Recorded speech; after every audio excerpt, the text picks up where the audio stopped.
Hi, this is our fourth episode of looking at the members of the Beatles after the Beatles broke up and the albums they recorded and ranking them. We've looked at John Lennon, we've looked at Paul McCartney, we've looked at George Harrison, and now it's time to go to the sad mop top, Ringo Starr. We'll look at his albums and I'll rate them. You ready? Okay, let's drop the needle.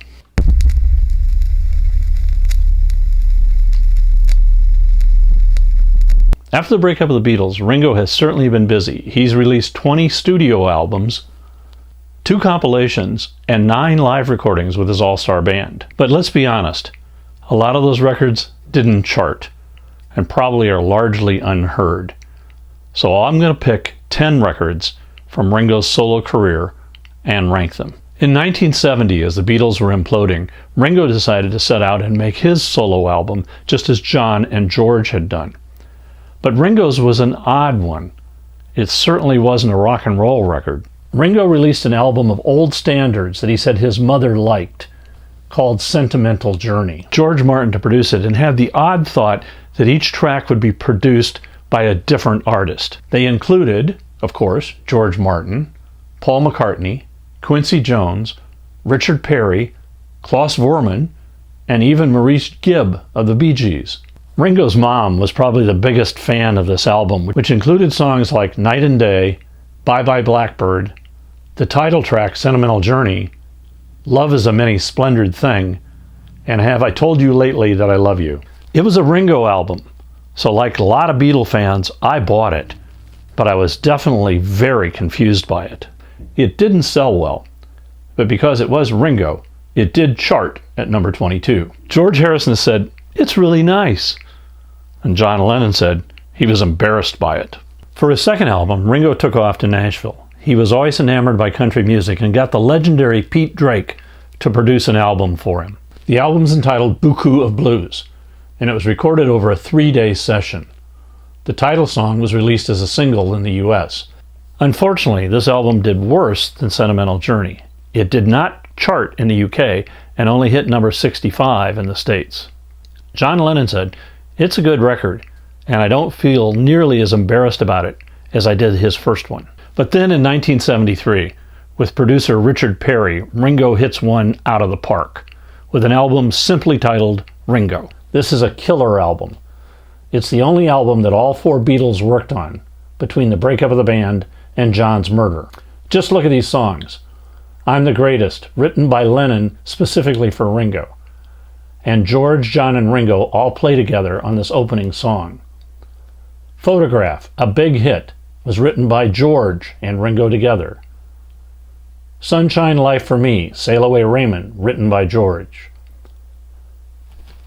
You're 16, which like Phonograph became a big hit, prompted John Lennon to send a telegram to Ringo where he said, "Congratulations, how dare you, and please write me a hit song."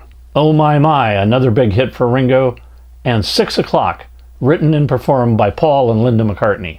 Ringo certainly had a little help from his friends on this record, but he proved that like his friends, he could make a hit record. It peaked at number 2 on the charts. In the next year, Ringo set out to duplicate the success of the previous record. This record is called Goodnight Vienna, and it is again produced by Richard Perry. The title song is It's All Down to Goodnight Vienna, and it was written for Ringo by John, who also appears on it. Snookeroo was written by Elton John and Bernie Taupin, and Ringo had hits with Only You and the No No song. The album charted at number 8. In 1975, Apple releases a compilation album called Blast from Your Past. It includes all the hits and 2 early Ringo songs, It Don't Come Easy and Early 1970. This one, of course, is about the breakup of the Beatles. This album reaches number 30 on the charts.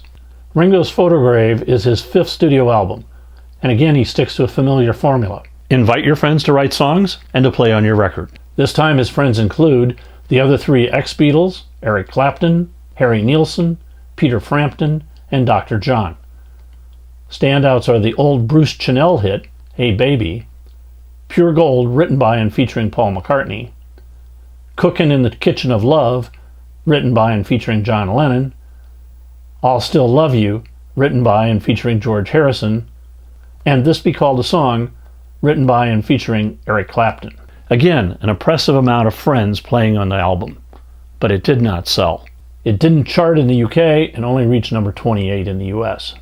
This started a period of decline for Ringo, in that his next 5 albums did poorly. But there is one that I like. Stop and Smell the Roses came out in 1981. Again, we find Paul on Private Property and Attention, George on Rack My Brain, Harry Nilsson on Drumming Is My Madness, Ronnie Wood on Dead Giveaway, and Stephen Stills on You've Got a Nice Way. And Ringo had a small hit with Back Off Boogaloo, which he wrote, but the album only reached number 98.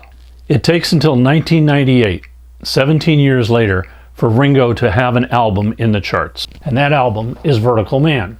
Energized by the success of the Beatles anthology, Ringo tackles his 11th studio album. Guests on this record include Brian Wilson, Alanis Morissette, Tom Petty, Joe Walsh, Timothy B. Smith, Steven Tyler, and of course, Paul and George. The album even includes a remake of the first Beatle hit, Love Me Do. It did put Ringo back in the charts at number 61. In 2003, Ringo releases his 13th studio album, Ringo-Rama. Some great tracks here.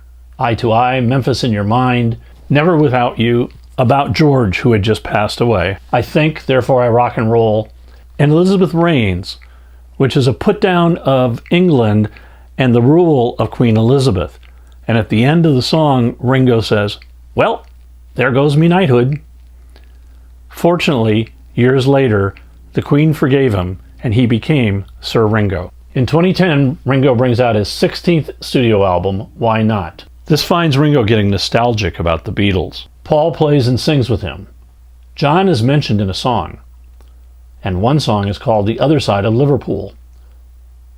This is the first of Ringo's albums that he produces himself, and it charts at number 58. Ringo has certainly had a checkered career recording after the breakup of the Beatles. Of the ones that we talked about, I'm going to go ahead and rank them in order. Here we go. At the bottom, number 10, A Confusing Sentimental Journey. Number 9, his country album, Buku of Blues. Number 8, Vertical Man. Number 7, Why Not? Number 6, Stop and Smell the Roses. Number 5, Ringo-Rama. Number 4, Ringo's Rotograve. Number 3, Blast from the Past. Now we're getting to good stuff. At number 2, Goodnight Vienna. And Ringo's number 1 album, of course, it has to be Ringo. So there you have it. I'm sure you've got a different opinion, and I'd love to hear about it in the comments. In the meantime, thanks for watching, and keep a rockin'. If you liked this episode, hit the like button, and you can also leave me a comment down below, and I'll respond to you.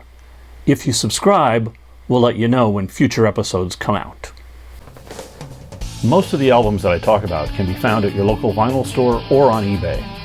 Individual songs most likely are on Spotify, Apple Music, or Amazon Music, or even some on YouTube.